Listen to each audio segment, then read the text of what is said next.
Let's go!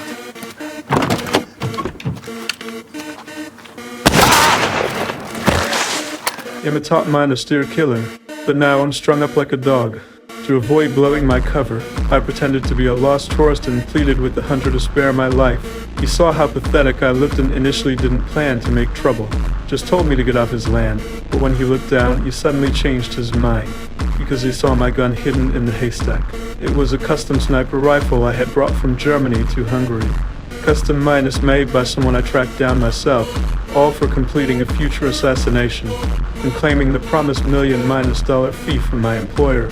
To avoid trouble, I intended to resolve everything with money and keep my identity hidden.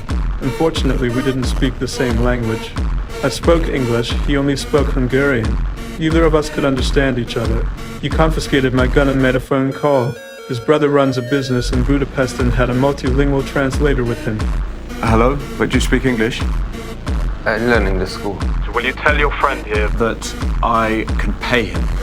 Yeah, so I have money and I can pay him. At that moment, all I wanted was to pay and leave with my gun as soon as possible, because I had already killed the people, and the highway police were searching the area for me. The hunter's brother and the translator passed through the area.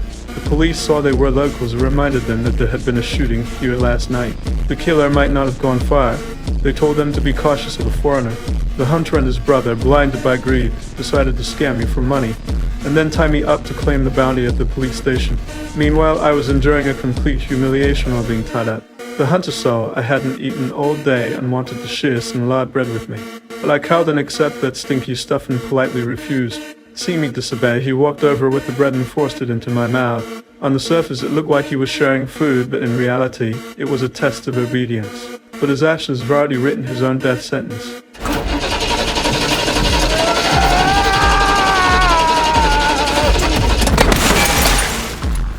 Let's go!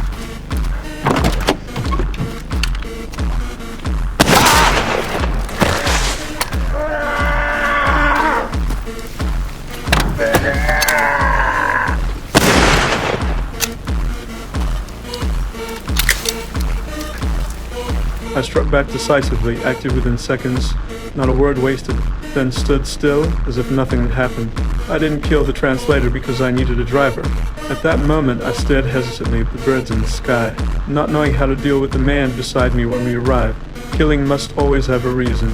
The target for the money, the hunter for the humiliation.